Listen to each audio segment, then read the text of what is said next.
Hi, my name's Tom Fish. This is Rachel Sanchez. Tonight we're going to try to give you guys some ideas as some things that you can do while we're at home sequestered. We want to try to get in shape and stay in shape. And one of the things we could really work on, and we could all stand to work on, is our falls. What's really nice about falling is the more you practice and the better you get, your muscles get developed, your bones harden. It's really a good way to keep in shape. So I would suggest that the exercises we're going to show you tonight, that you practice these at home and help develop your falls, and it's something you can practice without getting hurt. So the first thing we're going to do is we're going to look at back falls. I'm going to have Rachel sit down here on her back side here. And what we're going to do, I'm just going to have her roll to her back with her chin tucked to her chest, okay? And the importance of tucking the chin to the chest is it keeps the back of your head from hitting a hard surface like a floor or a mat or whatever. And these falls can really help you in case you do have an accidental fall. It's helped me before, and a lot of people that I know in the martial arts have had occasion to fall when it was unexpected, and it becomes a reflex that we want to develop. So with that in mind, I'm just going to have Rachel roll back with her chin tucked. Okay. Now, you saw that she slapped there. The slap is part of this fall, but the one thing that's really important is we keep the chin tucked to the chest. So I'm going to have her just roll back again, go ahead and slap, and let some air out. Okay.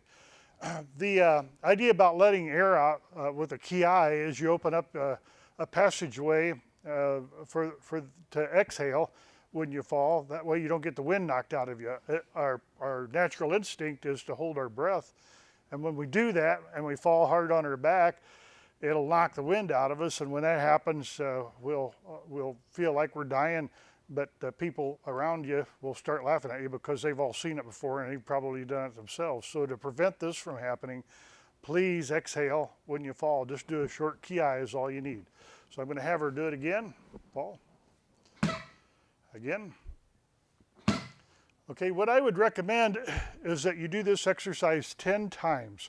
The arms are not out like this. The arms are about a 15-degree angle out from the body, and the slap is not with the palm of the hands, it's with the forearms, and the slap helps absorb the shock of the fall. I'm going to have Rachel turn sideways now, and go ahead and demonstrate the fall 3 times. Again. If you notice, when she does that, her back is rounded and she rolls back. She just doesn't throw herself back, and her chin's tucked so the back of her head never touches the mat. Go ahead. One more time.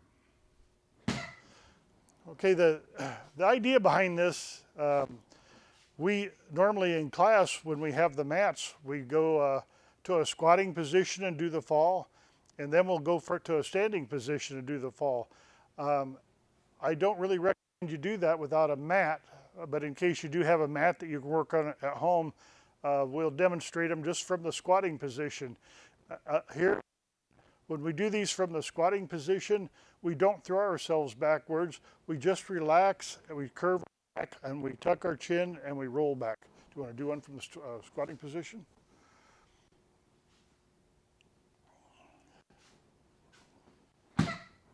Okay, one more.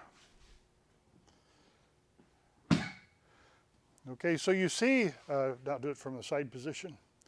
You can see when she does this that she doesn't fling herself backward, she relaxes and rolls into it, okay?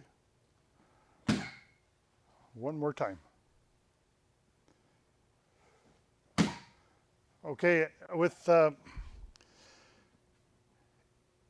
a lot of people, when they're first learning to fall, they throw themselves backwards, and it's really hard to keep your chin tucked at the same time.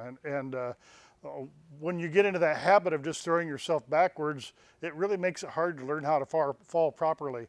So when you do take a back fall, and from somebody throwing you down or whatever, a lot of times it'll hurt because you don't land right, and your head will hit the mat, or you'll hit the ground flat on your back. You don't roll down. I think I'm just going to do just to demonstrate this from the standing position, which I don't recommend you do at home. But I do want you to see what we're going for. what we normally do when we practice these from a standing position on a nice soft mat is we'll take a step back, we'll tuck our chin, take a step backwards, and then we'll just bend our knee and roll to the mat. So do you want to demonstrate that, Rachel?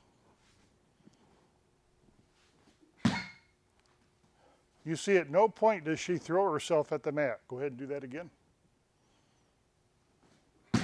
Good, very good. And can you do that from the side view? Okay, and make sure you slap a little closer to your body. One more time.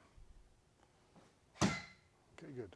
Need to slap a little bit closer. Okay, so you see at no time during these falls does she throw herself at the mat. We can also practice side falls.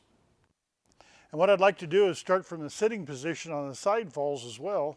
So go ahead and sit down. And what I'm going to have her do is first lay down and get in the fall position. Okay, to demonstrate this position, she's got her chin tucked, she's up on her side, she's not laying on her back. Her hand is slapping at about a 15-degree angle from her body. This foot is on the ball of the foot, is on the mat, and the sole of the foot is pointing up, and this knee is slightly bent. Now the reason we do this, we can keep our legs apart this way and keep that leg from coming down and smashing the other one leg. So now I'm going to have her slap the mat. Go ahead and slap and ki. Again. Okay, every time you fall, when you hit the mat, you want to slap the mat and you want to ki. You want to get the air out of your lungs and you want to be able to absorb the shock from the fall. We also use our legs when we do this. When we fall, when we get thrown, our legs are important. So I'm going to have her just raise her legs and do both of them and slap at the same time and ki. Good. Again. Good. One more time. Okay, now when we practice this, we usually practice it on the left and the right side. A lot of times we'll do like maybe 10 of these on the right side and then 10 of them on the left side. What we're trying to do is get muscle memory built up so that we know that when we fall, we land in the correct position. So now what we do after we practice this on each side is we'll actually practice our falls in a more dynamic way. You want to rotate this way? Yeah, we'll rotate that way so that you can do the falls from the left to the right. Okay, just start on the right hand position. Okay, turn just a little bit more. No, I want your feet towards the camera. Yeah, there you go. Okay. Okay, now I'm going to have you go from your right side to the left. Good. Again. Again. Okay, and stop and check your position. Okay, what we'll do is a series of these where we'll just roll back and forth practicing our falls. And when we do that, we can stop at any point and check our position. You know you're out of position if your chin's not tucked to your chest, if you're slapping way out, and if most of the times you'll see that your legs are not in the right position. By practicing the fall this way, you can actually build up pretty good muscle memory and end up landing in the right position. Plus, if you practice falling this way, it's really easy for you to develop the skills and the muscles necessary to actually practice these falls in a really safe manner. Probably the worst way to practice these falls is to start out getting thrown hard at the mat. So it's a way a lot of people used to learn, but I think it's really to get the most out of judo and aikido, I think it's a really good idea to develop good falling skills. So now I think what we're going to do is we're going to have Rachel sit up again. Now this time I'm going to have her just lean to the right and slap and put her legs in the right position for the side fall. Go ahead and do it. Okay, now set up and go to the other side. Go to the left side. Okay, right side. Left side. Okay, this is a pretty nice exercise too to help develop the muscles for the fall and the muscle memory. The muscle memory on this is so important because a lot of people have to fight the instinct to do to not put their head back. I mean, all the things that you do when you're a little kid when you're trying not to fall. How many times have you seen a little kid take a fall and land right on his head? Well, that's an instinct that we all carry with us until somebody teaches us how to fall like this. Let's go ahead and get up, Rachel. Okay, and thank you very much, Rachel. And this is what you can practice at home safely and until we can again open up our classes. So thank you very much.